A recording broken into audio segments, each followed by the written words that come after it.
Today we're going to talk about AI.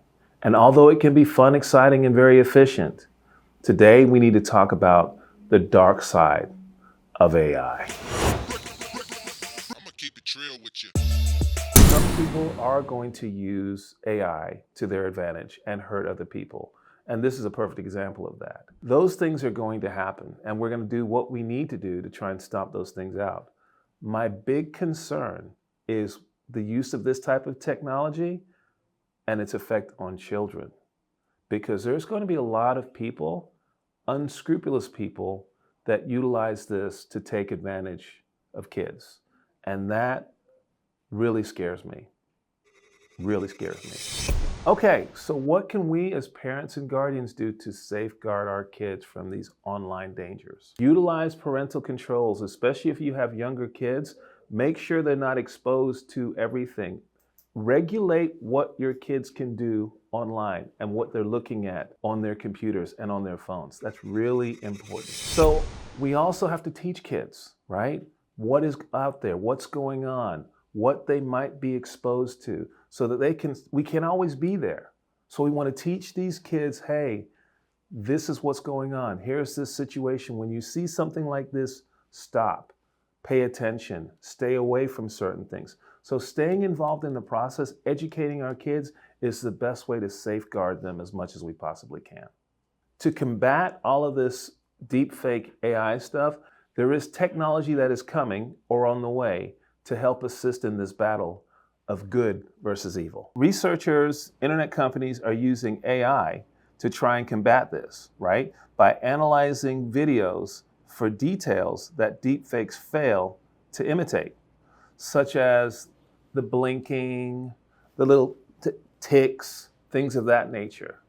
That's what's going on here. So they're using AI technology to combat these deepfakes. So it's that good versus evil thing going on, and we're certainly hoping and praying that the good is going to outdo the bad. Advocate for the implementation and strengthening of regulations that specifically target the creation and dissemination of deepfake content, especially when it involves minors. This is a really crucial issue, right? And because of what's involved here, when we're talking about minors and them being exposed to things that are just potentially awful, it's so important that we as consumers of this technology are advocates of, hey, you guys have to do something about this. You guys have to make sure it's safe and that you're doing things constantly to stay ahead of this problem.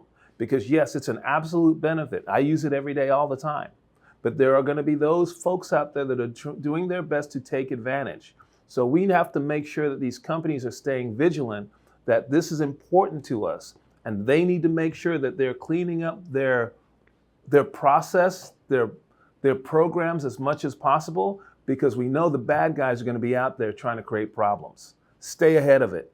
And we're going to keep you honest. Okay, social media CEOs, Senate hearing.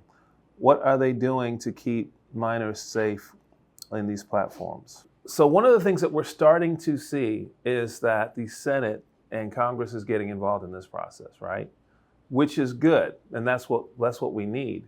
The Senate needs to be aware as to what's going on and question these different companies with regards to what's going on, their activities, and different exposure, and what they're doing to address these types of problems before they become really big national and international concerns.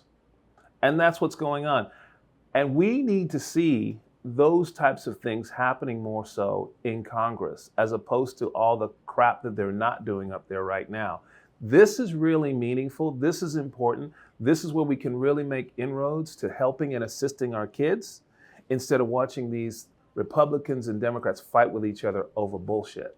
So let's stay with that. Let's keep putting the pressure on our politicians, our congresspeople, to keep our people safe, keep our families safe, and keep the pressure on them to do their jobs. That's going to be really important moving forward. Digital literacy and critical thinking. Now, what exactly does that mean? The bottom line is, it's going to take time, energy, and effort to get your family, your kids, and everyone else to change what they're currently doing and understand and embrace AI, right? But what we want them to do is get them to understand, once they embrace it, It's going to help them, it's going to teach them, it's going to assist them, and it's going to make their lives and their jobs easier. That's what AI does. So the quicker that we get our children to understand that these things can be beneficial and how these things can help them, and maybe give them a couple of quick examples with regards to how it's fun, then you can start to show them how they can incorporate that into their work and business lives, right?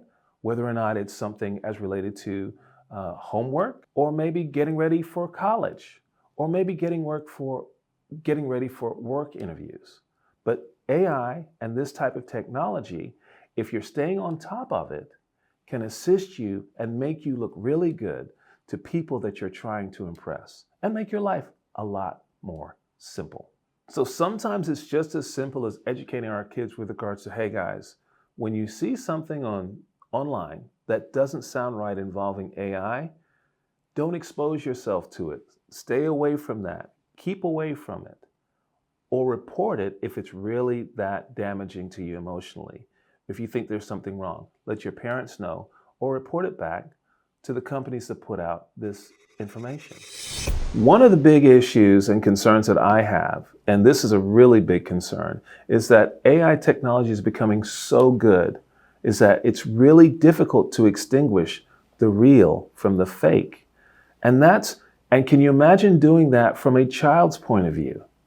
That becomes a real problem with regards to what's really going on out there and how to properly educate and protect our kids. So 3 big concerns that I do have as related to kids' exposure to AI is their anxiety when they're exposed to something that they shouldn't be seeing. Number 2 is what effect does this have with regards to their emotional state? And then number 3, the fact that we need to have constant vigilance to make sure that any damage that happens to our kids is minimized. These all can have lifelong effects on our kids when they're exposed to these types of things and it's unfettered. This can be devastating. So again, guys, AI, I think, has to be a part of your life moving forward, whether it's just on a personal level as related to incorporating into your business. AI is going to be so crucial moving forward. I don't think the right strategy is to hide from it, right? Utilize its benefits, but you also need to understand those risks that come along with AI. And with these risks come responsibility, especially as related to our kids. So guys, as we conclude this segment, I just want to remind you that the important thing is we need to safeguard our kids, especially in this era of AI. And this is a shared responsibility that we all have. It's important that we stay connected. It's important that we stay aware. And if we do all those things, we stand a much better chance of building a safer future for the next generation. So guys, I know that's a lot with AI, but what do you think about it? Are you utilizing it in your own lives? Have you seen some of these issues and things that I've brought up? Let us know your comments. Let us know your thoughts. Share this, and get involved. More importantly, let us know what interests you. I'm Attorney D. Miller, and as you know, this is DLAW.